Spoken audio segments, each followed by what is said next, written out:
Olá, tudo bem? Sejam bem-vindos.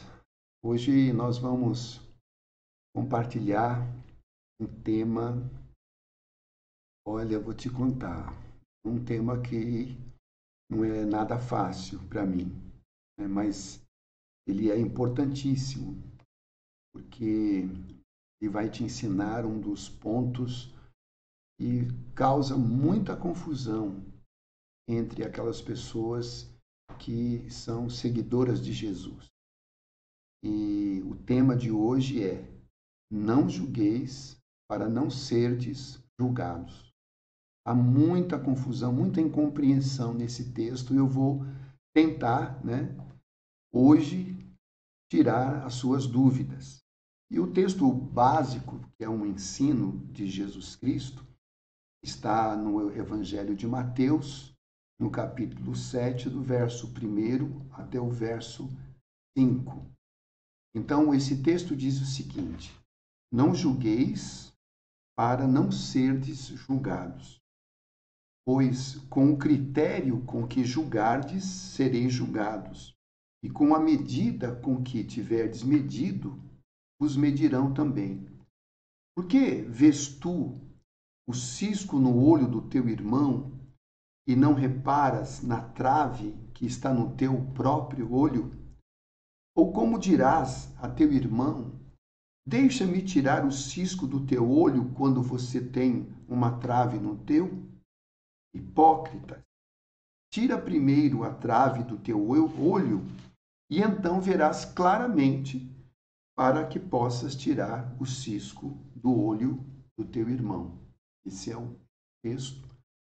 Muitas pessoas apenas ficam no versículo primeiro e não leem o contexto. Para você entender a Bíblia Sagrada, você tem que sempre olhar o contexto daquilo que foi escrito. Não pode você separar um texto do seu contexto, porque para você errar é um passo, né? Então, é muito importante porque a gente ouve muito isso, né? As pessoas dizendo: não, a gente não pode julgar, não, nós não devemos julgar. Jesus ensinou que a gente não pode julgar. Isso é um grande erro. Você vai ver por aquilo que nós vamos falar nesse momento, que essa avaliação que um fala por outro e todo mundo repete, não é verdadeiro, né? Então, Jesus aqui, o que ele está ensinando, né, quando ele começa esse texto falando, não julgueis, o que chama a nossa atenção não é o julgamento em si, mas o tipo de julgamento que ele está condenando. Ele não julga o fato de você julgar as coisas. Não é isso. Ele está ensinando, na verdade, esse tipo de julgamento, a maneira como esse julgamento é feito. Isso que ele está ensinando. Será, por exemplo, como muitos pensam, que eu não devo, por exemplo, julgar o meu irmão, a minha irmã, quando essa pessoa está numa atitude errada? Será que eu não devo julgar? Será que eu tenho que fazer vistas grossas e fingir que nada está acontecendo? Será que esse é o ensino de Jesus? E é isso que nós vamos ver na reflexão de hoje. Se você tem alguma dúvida a esse respeito, preste bastante atenção naquilo que nós vamos explicitar nessa noite para a gente entender bem aquilo que Jesus quis dizer: não julgueis para não serdes julgados.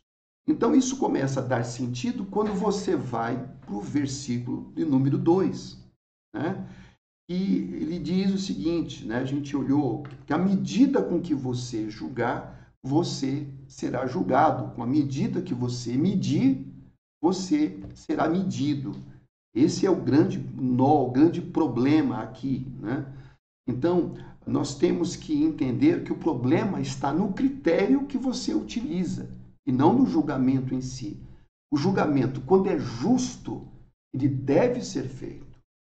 Só não deve ser feito quando ele é injusto, né? Quando você, por exemplo, vai num julgamento, num tribunal, por exemplo, em que ali uma pessoa que transgrediu a lei, ele é julgado, o que é notório ali é que todas as pessoas que são julgadas da mesma maneira, sob as mesmas leis, de acordo com aquela transgressão que ele fez.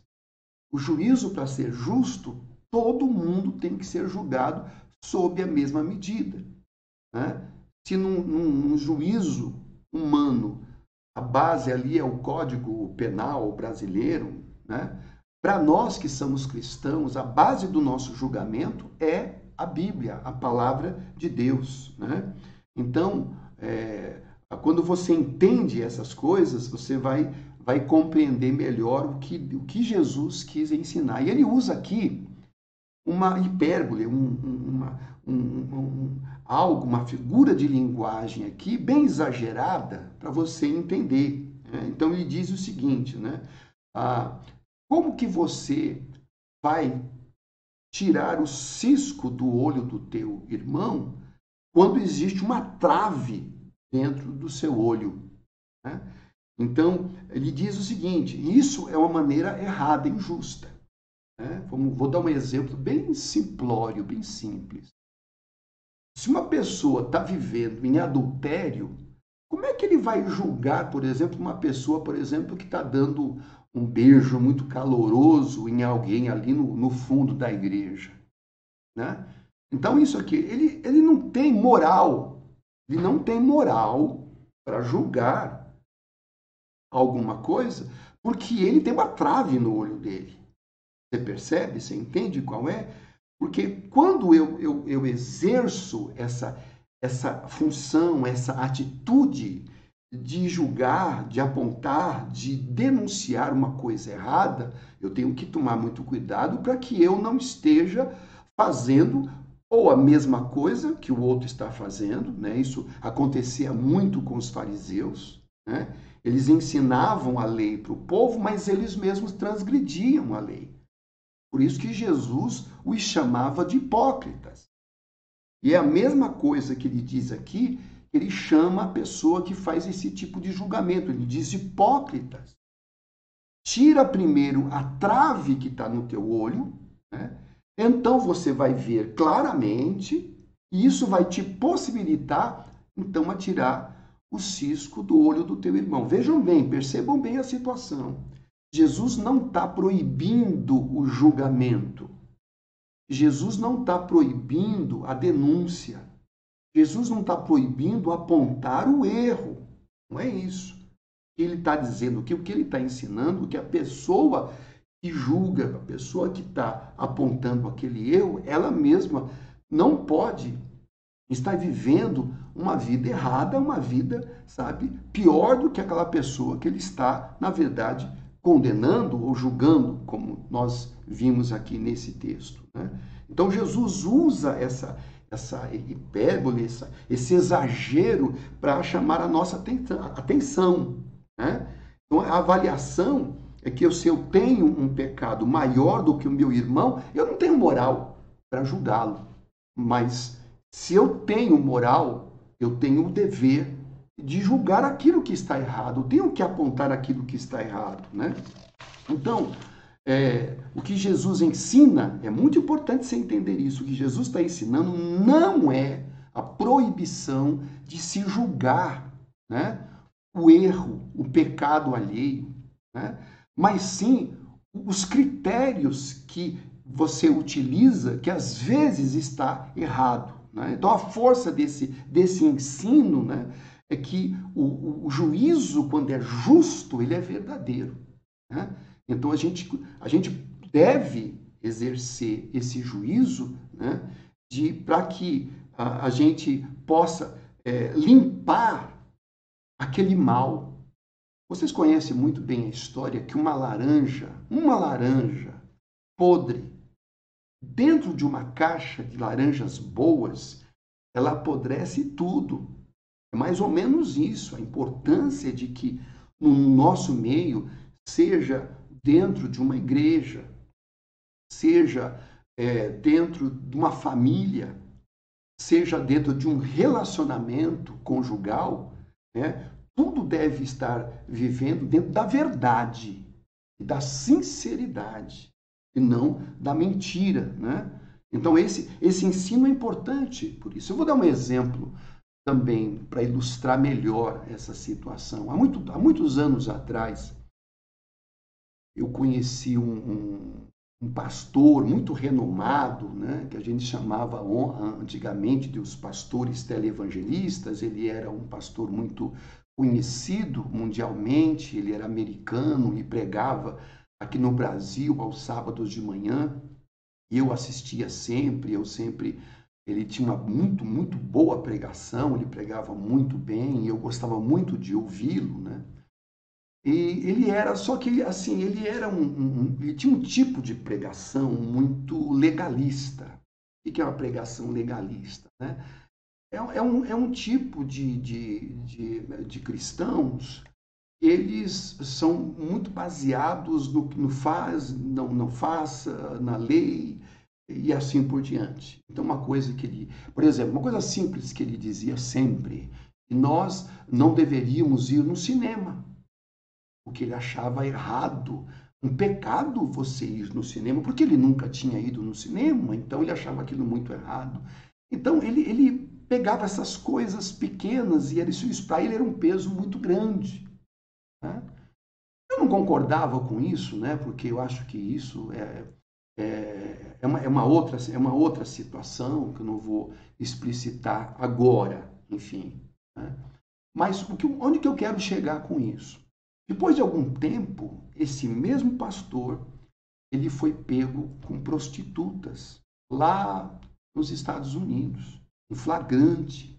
Isso foi um escândalo na época, um escândalo horrível. No mundo inteiro, os jornais, olha, desceram a lenha sobre isso. E aí acabou que todos os cristãos acabaram fazendo parte do mesmo saco de farinha, né? Então a gente teve que ouvir muito gracejo, muita brincadeira. Foi realmente uma coisa muito terrível. Mas o que eu quero chamar a atenção, né? Então uma pessoa, né, é apenas um exemplo esse, uma pessoa que condena alguém a ir no cinema e ele, ao mesmo tempo, anda com prostitutas. Você entende a situação da trave e do cisco? É apenas uma ilustração para que você entenda isso. Então, voltando, Jesus chama essas pessoas de hipócritas. São os hipócritas. Então, infelizmente, existem muitas pessoas hipócritas dentro da própria igreja, né? Isso é um fato que todos nós sabemos. Então, qual é a primeira premissa, né, que a gente pode tirar desse ensino de Jesus? É que Jesus não proíbe o julgamento. Ele não está condenando o fato de alguém julgar, né, o caráter de outra. Se uma pessoa tem um caráter errado, sabe? Nós não podemos fazer vista grossa. Se você vê uma coisa errada, né, você vê alguém tomando uma atitude errada, se ele é cristão, sabe, você vai se omitir? Como muitos dizem, não, nós não podemos julgar.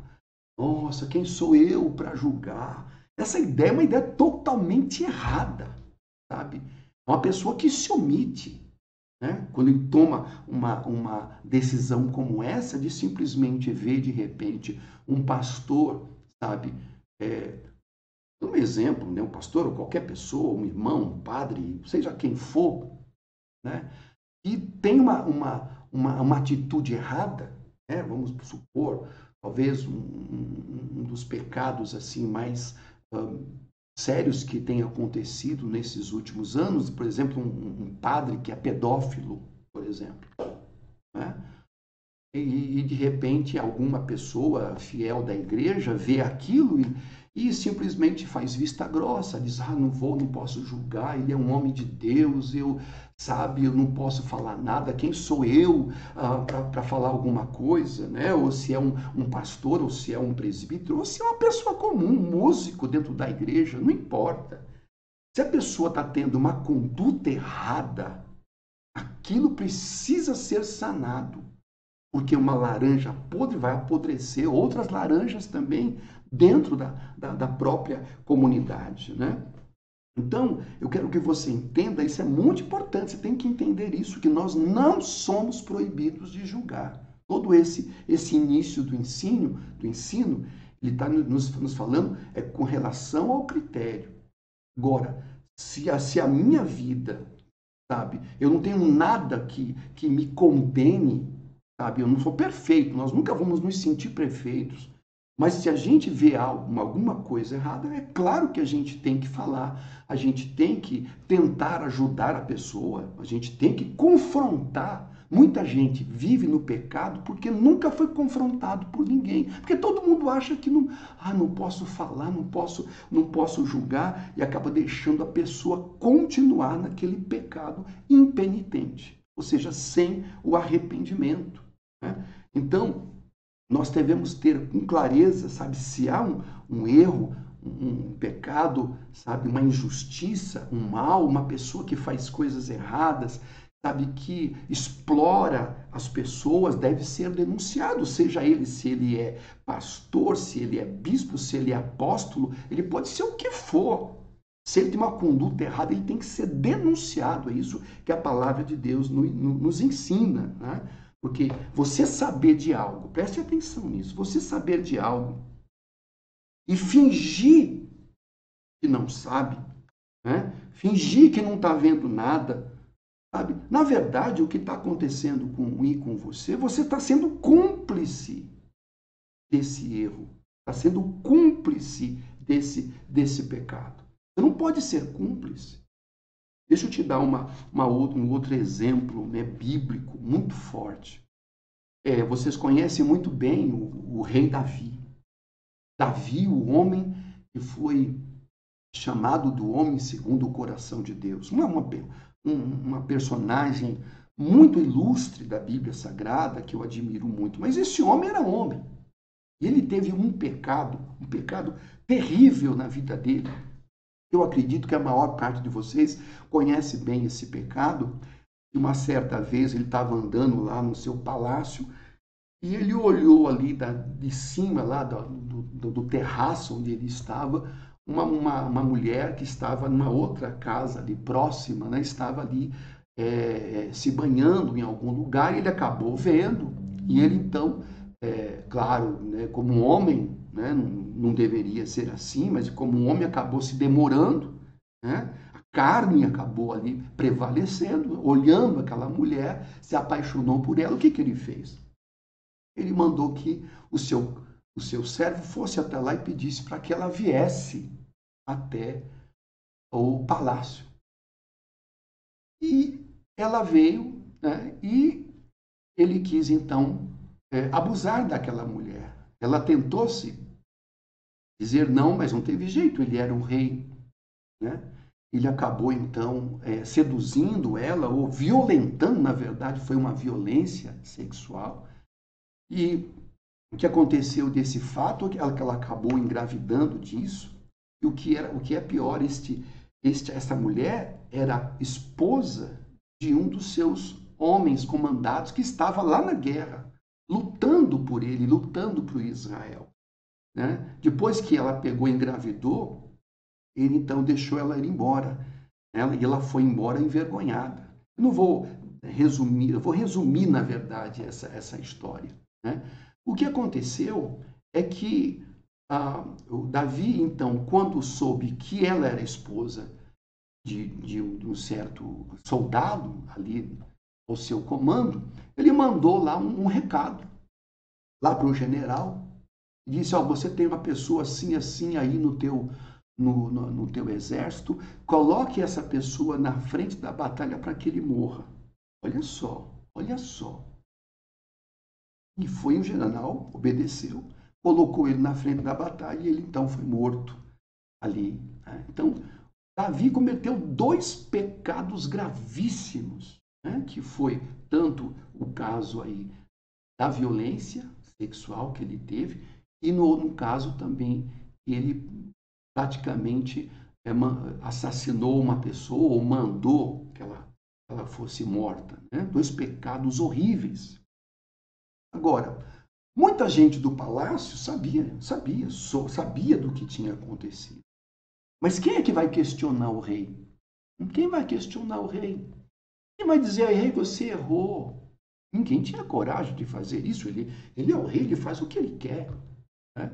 Mas o que acontece é que esses pecados, nenhum pecado deve ficar impune. Deus não tolera a impunidade de maneira nenhuma. Então, como ninguém podia chegar a Davi, Deus fez da seguinte maneira: enviou o seu profeta, o profeta Natã. E ele então conduziu o profeta Natã e disse: vai lá e fala com o rei. E o profeta então foi até o palácio, pediu ali uma audiência para o rei, e ele usou uma sabedoria, né? Não foi direto falando, mas ele é muito sábio. Ele disse assim: ei, eu quero contar uma coisa que aconteceu, uma história que aconteceu. Ele disse: pois não. Então eu vou ler para você o texto, né? Então o Senhor enviou a Davi o profeta Natã. Ao chegar, ele disse a Davi, contou essa história: 2 homens viviam numa cidade, né? Um era rico e o outro era pobre. O rico possuía muitas ovelhas e bois, mas o pobre nada tinha senão uma cordeirinha que havia comprado. Ele a criou e ela cresceu com ele e com seus filhos. Ela comia junto dele e bebia do seu copo e até dormia em seus braços. Olha como ele foi inteligente. Essa cordeirinha era como uma filha para ele. Mas certo dia um viajante chegou à casa do rico e esse não quis pegar uma de suas próprias ovelhas ou dos seus bois para preparar-lhe uma refeição. Em vez disso, preparou para o visitante a cordeira que pertencia ao pobre. Então Davi, quando ele ouviu essa história, ele ficou indignado. Então Davi encheu-se de ira contra o homem e disse a Natã, ao profeta: eu juro pelo nome do Senhor que o homem que fez isso merece a morte. Olha só. Deverá ainda pagar 4 vezes o preço da cordeira, porquanto ele agiu sem misericórdia. Então Natã para um pouco e diz o seguinte: você é esse homem. Ele então conta ali a história do que tinha acontecido. Foi o momento que a casa caiu. Davi nunca pensou que isso iria acontecer. Né? Então, você vê que Deus não compactua com a impunidade, com o pecado no meio do seu povo. Né? O pecado é tolerado fora do povo, né? Mas no meio do povo não. Né? Porque o pecado que Davi havia cometido era um pecado de morte. Quem pecasse algo semelhante àquilo que Davi pecou tinha que morrer. Mas Samuel, Natã, né? Natã foi até lá, então falou isso. É claro que Davi se arrependeu profundamente. E pelo seu arrependimento é que ele não morreu. E por ele ser rei, ele não morreu. Mas aquele pecado trouxe suas consequências. Uma coisa que o profeta Natã disse: olha, a espada nunca mais vai se afastar da tua casa. Ou seja, você vai ter guerra a tua vida inteira e você não vai ter paz. Isso foi uma maldição por causa daquele pecado. E não foi só isso. Segundo, e que Natã diz, é que o filho que nasceu daquele adultério iria morrer. E por mais que Davi clamou, orou, não adiantou, o menino acabou morrendo. Depois de tudo isso, ele acabou sendo restaurado, né, levantado. Então, isso são apenas ilustrações para você entender, né, o que é uma trave, o que é um cisco. Né? E a necessidade de que precisa ser julgado, todo pecado tem que ser julgado. Tem que ser, sabe? Nós não podemos julgar o pecado do mundo, mas nós podemos julgar o mal que está dentro da nossa comunidade, o mal que está dentro da nossa família, ou o mal que está dentro do nosso casamento. Preste atenção, fica comigo, preste atenção no que eu vou falar para você agora, que é muito importante.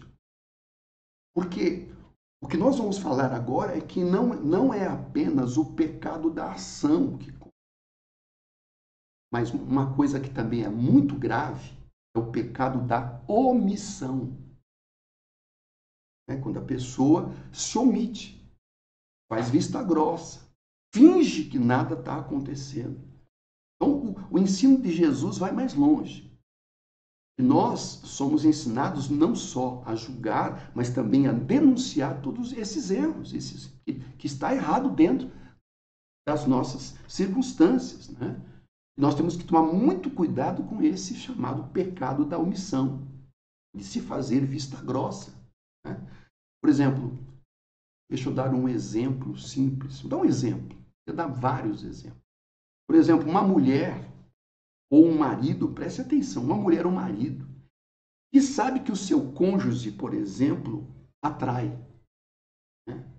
Pessoa, o cônjuge está em adultério, está num pecado. Aí, a pessoa que faz vista grossa, a mulher que sabe que o marido atrai e ela finge que está tudo bem, ela não quer confrontar ele, ou é a mulher que trai o marido. Dando um exemplo, tá? A mulher que trai o marido, é claro que a gente sabe que, de maneira geral, a maior parte dos casos, né, são de homens que traem as mulheres. Isso não é normal, isso não é natural, isso é pecado, isso é um erro, né? Isso está dentro dos 10 mandamentos, não adulterarás. É um dos pecados mais sérios. Os 10 mandamentos são os pecados mais sérios dentro da Bíblia Sagrada, da palavra de Deus, para todos. Agora, o que é horrível é você ver pessoas que aceitam isso, que aceitam esse mal dentro da sua própria casa ou dentro de uma igreja. Você saber, por exemplo, que um pastor, um diácono, um músico, sei lá, alguém que está em flagrante erro, né, de adultério, e você diz, não vou julgar. Isso é um pecado também. Quando você diz isso, você está cometendo o mesmo pecado, você está sendo cúmplice daquilo. É o pecado da omissão. Então, quando a pessoa faz vista grossa, ela está incorrendo em 2 tipos de pecado. Preste atenção, 2 tipos de pecado. A omissão. Primeiro, que a pessoa se torna cúmplice do pecado, né? E a pior coisa que uma pessoa pode acontecer é que ela acaba carregando também sobre ela esse mesmo pecado, né? Através da omissão. Esse é o primeiro ponto. E o segundo ponto é que todo pecado é cometido nas trevas. É uma obra de treva. E a obra de treva é o lugar, é o ambiente onde o diabo trabalha. Entende? O diabo trabalha nas trevas. Então, quando você denuncia, você joga luz nas trevas. Quando você revela o pecado, o erro, você está jogando luz nas trevas. Quando você se omite, você faz com que as trevas continuem sendo trevas e aquele ambiente demoníaco continua existindo, né? Você está abrindo a porta para o diabo agir, seja na igreja, seja na sua família, seja no seu relacionamento conjugal. Você se torna cúmplice através da omissão e não é só isso, você está permitindo que o diabo continue agindo, porque você não jogou luz sobre essa situação. Vocês lembram de uma música, né, muito antiga? Falava que a Amélia, que era a mulher de verdade, né, fez muito sucesso muito tempo atrás, né? Então, essa música exaltava uma mulher que era uma mulher omissa, né? Dizia que a mulher de verdade era Amélia, né? Amélia, vou dizer uma coisa para você, Amélia, eu estou dizendo isso para as mulheres, né? Desculpe, mas o que a gente mais vê, a experiência nossa mostra isso, né? Eu também já conheci alguns homens também nessa situação, mas a maior parte sempre foi mulheres. Mas isso vale para ambos, né? Sabe? Mas o que o adúltero mais quer? Ele quer uma Amélia, né? Ele quer casar com uma Amélia. Ou seja, ele quer uma mulher que ele possa sair, ele possa adulterar, ele possa sair com amante, ele pode, sabe, comprar coisas para amante, sabe, ele pode fazer o que. Chega em casa, a mulher sabe e finge que não sabe. Finge que não sabe. Então, sabe, e ele sabe que ela sabe. Ela sabe que ele sabe que ela sabe, mas tudo fica normal, como se nada tivesse acontecendo. Né? Essas amélias é o que os adúlteros mais querem. Ou que uma adúltera quer um amélio. Vou colocar agora um amélio, um homem também que tem essa mesma situação, né? Que pode viver essa mesma situação. Viver como se nada tivesse acontecendo. Você vê muito isso nos filmes da máfia, né? Filme de mafiosos. Pode perceber, os mafiosos, aqueles capos, eles eram assim. Todos eles tinham uma família, eles preservam a família. A mulher é a rainha do lar, os filhos, né, a família, e todos eles tinham amantes fora. Né? As mulheres sabiam porque não queriam perder aquela vida boa. Né? Afinal, é ele que paga as minhas contas, é ele que paga o aluguel, é ele que compra minhas roupas, então eu vou largar. Não, a pessoa aceita, acaba aceitando. Uma mulher, ou o marido também, que aceita que o seu cônjuge viva num adultério, é uma pessoa omissa. É uma pessoa fraca, sem amor próprio. É uma pessoa sem brilho, sem vida, que se anula como pessoa. Né? Muitas, como eu disse, fazem isso, aceitam tudo isso, porque já ouvi algumas dizerem assim, mas eu tenho que ficar, aceitar, tolerar, porque eu quero salvar meu casamento. Mas dessa maneira você não vai salvar seu casamento. Você, na verdade, está jogando lenha na fogueira para que o fogo continue mais. Quanto mais você tolera o erro, quanto mais você tolera o pecado, mais o diabo gosta, mais o diabo se envolve nisso. Você tem que tomar atitudes, na verdade, sabe? E não aceitar isso. Você precisa jogar luz no casamento, jogar luz no relacionamento. Entendeu? Assim não. Assim não. Ainda que você goste, que você ame, você não pode tolerar uma coisa dessa. De maneira nenhuma. Isso seria uma pessoa sem brilho, sem vida, que se anula, que se esconde, que se omite de tudo. Como eu disse, outras mulheres que são mais fracas, quer dizer, eu não tenho para onde ir, eu tenho que suportar. Como que não tem para onde ir? Você tem Deus na sua vida, você não precisa de ninguém. Deus vai abrir as portas para você, Deus vai te abençoar, entendeu? Agora você não pode tolerar um mal desse dentro da sua casa, dentro do seu lar, dentro da igreja. Nós não podemos tolerar uma coisa dessa, porque esse relacionamento é um relacionamento baseado na mentira, no engano. Mentira, engano é o ambiente para que o diabo trabalhe ali, né? Ele está, na verdade, roubando, né? Tudo que há de bom em nós, e nós muitas vezes permitimos e achamos, ficamos esperando em Deus. Quem sabe Deus vem, me livra, Deus vem e muda, e passa semana, e passa mês, e passa ano, e a pessoa continua no mesmo erro, continua na mesma coisa, e não muda. Isso é ignorância, isso é uma tolice muito grande. Isso não é fé. Gente, isso não é fé. Pelo amor de Deus. Todo pecado tem que ser denunciado, todo erro tem que ser, sabe, tem que ser jogado luz sobre isso, sabe? Existe um texto também aqui, que o próprio Jesus Cristo diz isso lá em Lucas, no capítulo 12, o versículo 2, ele diz o seguinte sobre isso. Ele diz o seguinte, olha, presta atenção. Não há nada escondido que não venha a ser descoberto, ou oculto que não venha a ser conhecido. O que vocês disseram nas trevas será ouvido à luz do dia. E o que vocês sussurraram aos ouvidos dentro da casa será proclamado dos telhados. Isso que eu estou dizendo de você lançar luz sobre o pecado alheio. Né? Então, dentro de uma igreja, não é fofoca. Eu vi lá o irmão saindo com uma pessoa, mas não vou falar nada, vão me chamar de fofoqueiro, não vou fofocar, não. Isso é omissão, isso é cumplicidade. Você está sendo cúmplice desse pecado, sabe? A gente tem que limpar, sabe? Lançando o que? Luz sobre aquilo, denunciando.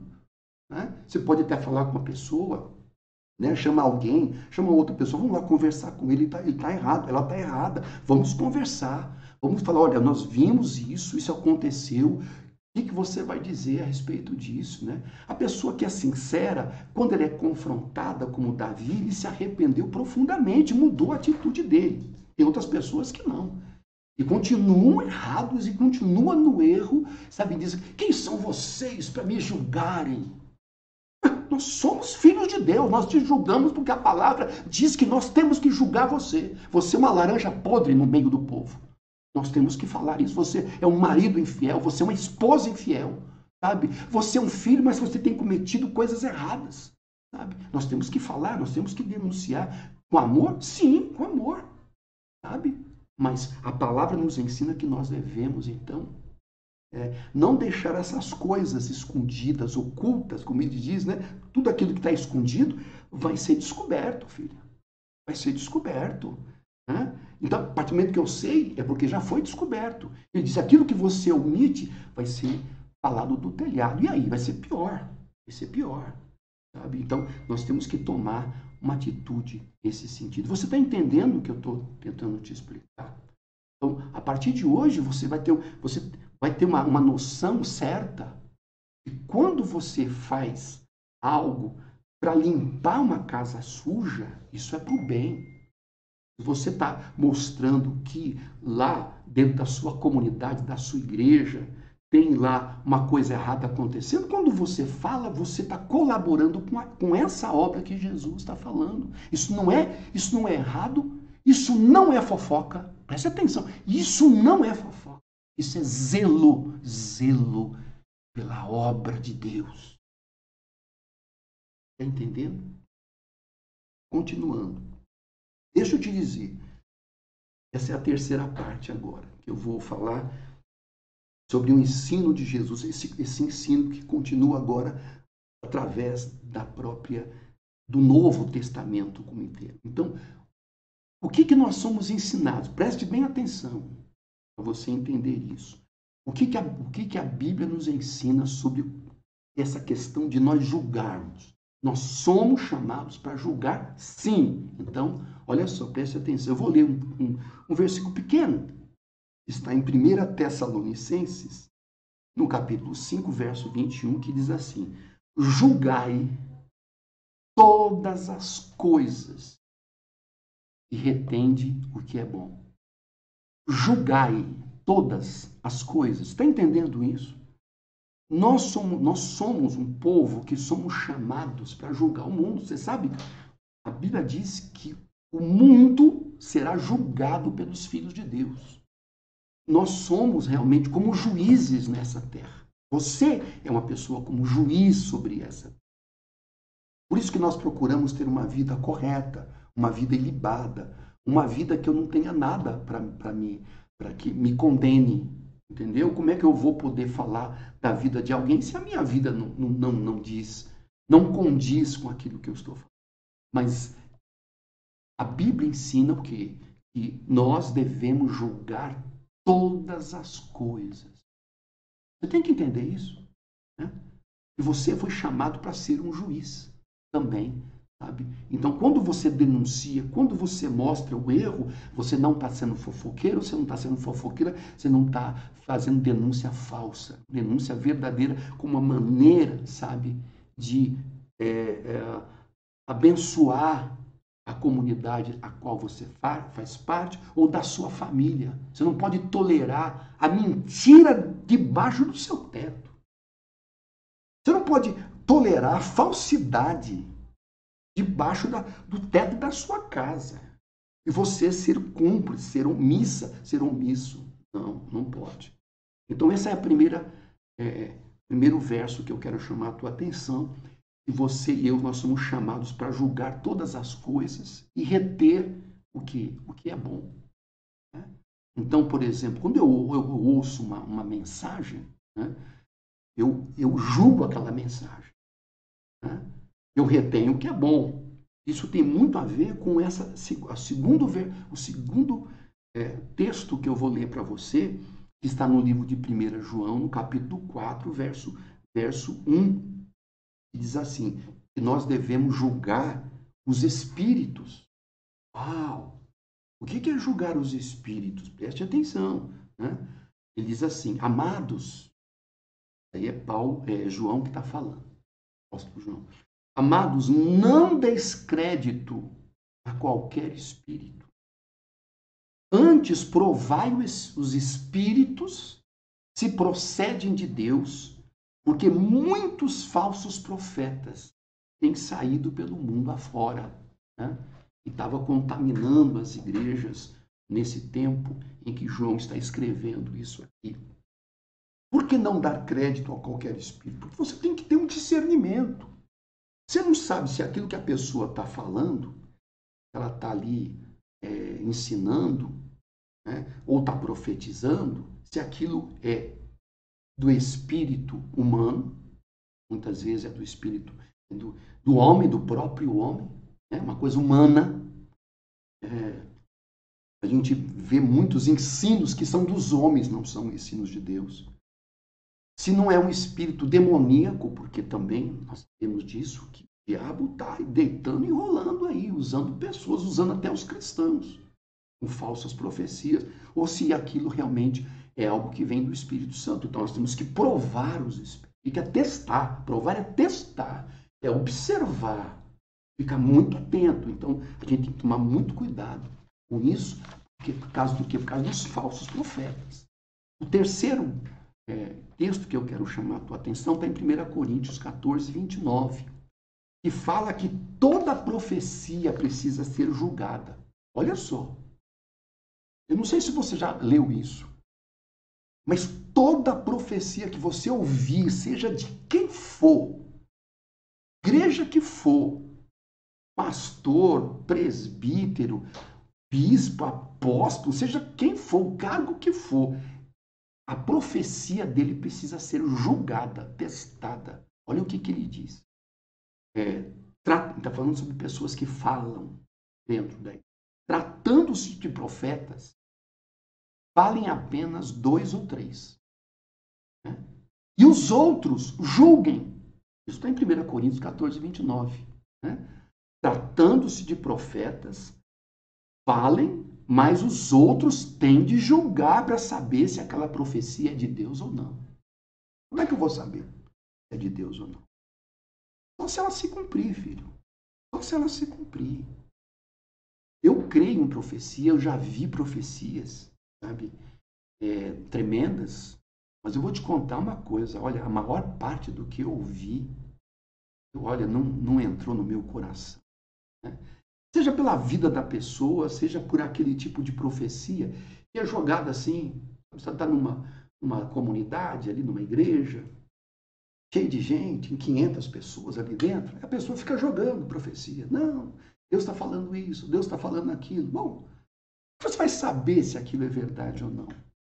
Cada um vai pegar, fica pegando, as pessoas ficam atrás de profecias, né? Como eu sempre acabo brincando, né? com alguns, né? que as pessoas são supersticiosas. A pessoa vem do mundo, daquela velha vida para a igreja e traz um monte de superstição. As pessoas acreditam, por exemplo, que aquele homem lá do periquito, que fica, o periquitinho dá um dinheiro ali para o homem do realejo, não sei, não me lembro mais como é que chamava. Mas o periquitinho fica tirando a sorte das pessoas. Olha, tirei a sorte. É um biscoitinho chinês da sorte. Olha, nossa, as pessoas são muito supersticiosas. Então as pessoas vêm para a igreja e elas ficam assim ávidas por profecias. Então, não. A Bíblia mostra muito claramente que profecia é uma coisa muito séria. Muito séria. Você não pode ser uma vaquinha de presépio que fica. Tudo que você ouve, você balança a cabecinha. Isso sabe? Por quê? Porque as vaquinhas de presépio dentro das igrejas são as pessoas que vão ser enganadas pelos falsos profetas. Ele não tem critério, não julga. Ela não é uma pessoa criteriosa, é uma pessoa que aceita tudo que vem. Aí confusão é instaurada. O que eu já ouvi de profecia falsa que não se cumpriu, você não faz ideia. Pessoas que perderam emprego por causa de profecia falsa. Olha, um monte. Eu já tive algumas pessoas profetizando na minha vida, coisas que eu não era nem comigo aquilo lá, não tinha nada a ver comigo aquilo lá. Entendeu? Falou coisa que eu tinha, que eu não tinha. Enfim, de qualquer maneira, toda profecia tem que ser julgada. O quarto texto que eu quero chamar a tua atenção é que nós devemos julgar todo pecado impenitente. A Bíblia ensina isso. O que é um pecado impenitente? São pecados de certas pessoas que estão dentro da igreja e ele não se arrepende. Continua no mesmo erro e não se arrepende. Ou está dentro de uma família, sabe? E não se arrepende. Ou num relacionamento conjugal e não se arrepende. Vou dar um exemplo aqui de um caso que aconteceu lá na igreja de Corinto. Ali havia um moço que tinha um caso com a sua madrasta. Que a gente entende, porque aqui você vai ver o texto, né, a maneira como o texto fala. Ele tinha um caso com a madrasta e toda a igreja sabia. Olha só, toda a igreja sabia. E ninguém falava nada. Talvez porque era uma família querida, uma família amada, então ninguém queria dizer nada. Mas olha só, quando Paulo soube disso, ele mandou uma carta. Ele pegou pesado nisso.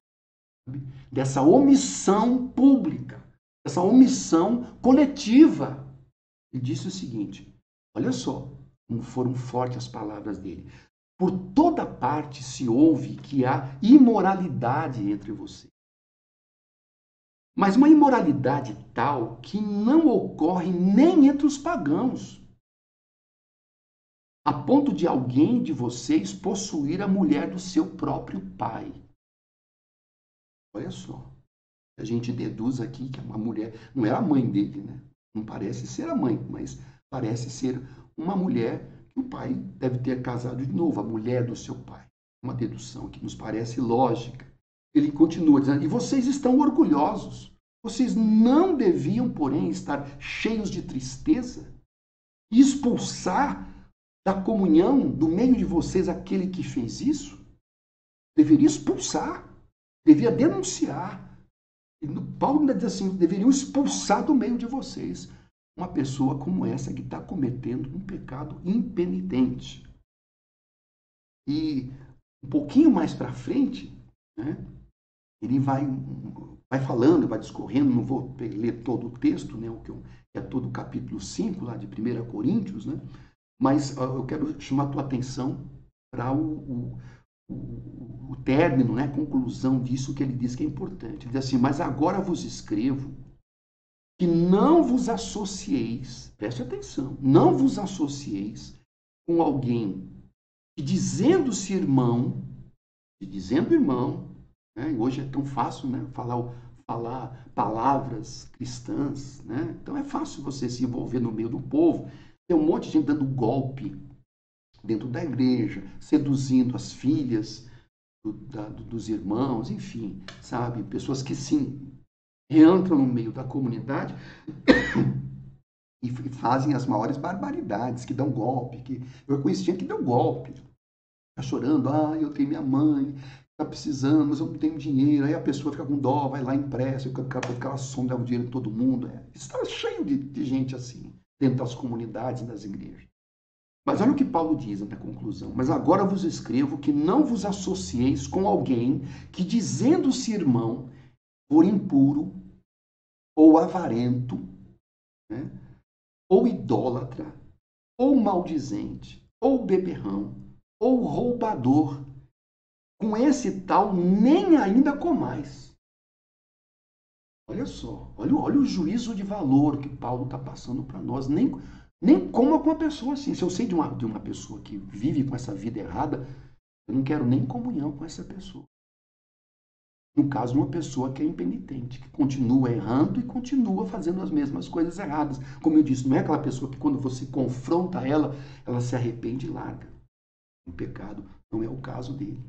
Né? Ele diz o seguinte, pois com que direito haveria eu de julgar os de fora? Se vocês não julgam os que estão dentro? Os de fora, Deus julgará. Mas expulsai, pois, de entre vós o malfeitor. Você está entendendo? Às vezes você tem você aprendeu a coisa errada, você aprendeu que não pode julgar. Né? Pessoa que é impenitente diz, ninguém pode me julgar. Como que não pode julgar? Nós devemos julgar, sim. Nós devemos denunciar. Devemos levar a liderança da igreja alguém que está vivendo no erro, no pecado. Para tentar ajudar? Sim. Para tentar tirá-lo daquela situação? Sim. Dar-lhe oportunidade de se arrepender, mudar de vida? Sim. Mas se a pessoa continua na impenitência, tem que ser considerado como um pagão, né? Tem que ser considerado como uma pessoa que não faz parte da comunidade. Então, concluindo, a minha conclusão é a seguinte: julgar é exercer um juízo justo, um juízo justo. Porque nós queremos o quê? Nós queremos a verdade no nosso meio. Nós queremos a verdade dentro da igreja, nós queremos a verdade dentro dos nossos relacionamentos. Tem que ter verdade e sinceridade no teu casamento. Se não tiver, minha filha, não existe casamento. Não existe, sabe? Você não pode continuar fazendo vista grossa, tolerando, sabe? O adúltero, a adúltera. Você não pode continuar aceitando uma pessoa que está vivendo de uma forma errada, né? Nós não devemos ser vaquinhas de presépio, como eu disse. Não seja uma vaquinha de presépio, porque as pessoas vão deitar e enrolar em cima de você, sabe? Vão te usar. Você vai ser usado, você vai ser usada, entendeu? Nós temos que ser sábios para saber separar o que é falso daquilo que é verdadeiro, do que é falso mestre, do que é um mestre verdadeiro, do que é justo, daquele que é injusto. Nós não podemos tolerar aqueles que são lobos vestidos de cordeiros, né? Paulo mesmo pede que o julguem. Lá em 1 Coríntios 10, verso 15, ele diz assim, Paulo pede que os irmãos julguem o seu ensino. Né? Falo como a criteriosos. Julgai vós mesmos o que vos digo. Ele manda julgar a palavra dele para ver se ela é de Deus ou não. Agora, nós não vamos julgar esse povo que está pregando na internet. Tanta barbaridade, tanto falso ensino, tanto falso profeta, tantas teologias que estão chegando aí. Já estávamos saindo da teologia da prosperidade, agora está chegando uma nova teologia, a teologia do coaching. Ouviu falar nisso? A teologia do coaching está chegando aí nas igrejas e o povo está ávido, tão maravilhado, como sempre. Todas as teologias, eu estou há 40 anos. Eu ando com Deus e nesses 40 anos que eu vi dessas teologias chegando, o povo abraça, porque o povo não tem entendimento, o povo não tem luz, não tem compreensão, porque geralmente essas teologias são assim, 90% é verdadeiro, mas existe 10%, é heresia pura. Então eles ensinam heresia e as pessoas abraçam tudo. A pessoa come o prato não só com a comida boa, mas também se tiver algum vidrinho no meio, se tiver ali alguma coisa ruim, sabe? Uma lesma no meio, ele come. Se tiver uma minhoca, ele come tudo junto. Isso é a pessoa. Então, essa teologia do coaching, você fique muito atento aí, que tem umas pessoas que estão pregando aí, fazendo um maior sucesso, cobrando, ganhando muito dinheiro com isso, fazendo palestras aí, você entendeu? Né? Que o coaching era algo que era somente ali do meio empresarial, agora trouxeram para dentro da igreja isso. Isso é um absurdo. Né? Então você tem que tomar muito cuidado com isso. Essas coisas estão acontecendo, né? Os falsos profetas estão aí por todo lugar. Então, se o próprio apóstolo Paulo pediu que a gente julgasse a palavra dele, nós temos que fazer a mesma coisa com todos esses que estão aí pregando essas palavras estranhas, essas falsas profecias, esses falsos profetas que estão ensinando. Você tem que olhar tudo. Do começo ao fim. Essa mesma mensagem que eu estou pregando, você tem que ver do começo ao fim se eu estou pregando segundo a palavra ou não. Se eu estiver pregando contra a palavra, você não deve aceitar o que eu estou pregando. Mas se eu estou pregando segundo as escrituras, você tem que receber. Aí você recebe, retém o que é bom. Entende? Então a igreja está ainda, infelizmente, essa igreja moderna está cheia de falsos profetas, de falsas doutrinas, porque as pessoas não exercem sua função de juízes. Nós somos juízes, nós vamos julgar o mundo. E nós temos que julgar a igreja, nós temos que julgar a nossa casa, a nossa família, a nossa vida conjugal. Então, meu querido, minha querida, nessa noite eu sei que eu preguei uma palavra difícil, pesada, né? Pesada. Mas é a palavra que você precisava ouvir hoje. Espero que você tenha recebido luz. A partir de hoje você possa mudar. E se você puder, depois, com mais tempo, assista de novo essa palavra. Assista de novo essa mensagem. Sabe, calma, sozinho, sozinha. Ouça novamente. Pega os textos que eu citei, veja um por um. Aí você vai realmente ter uma postura completamente diferente.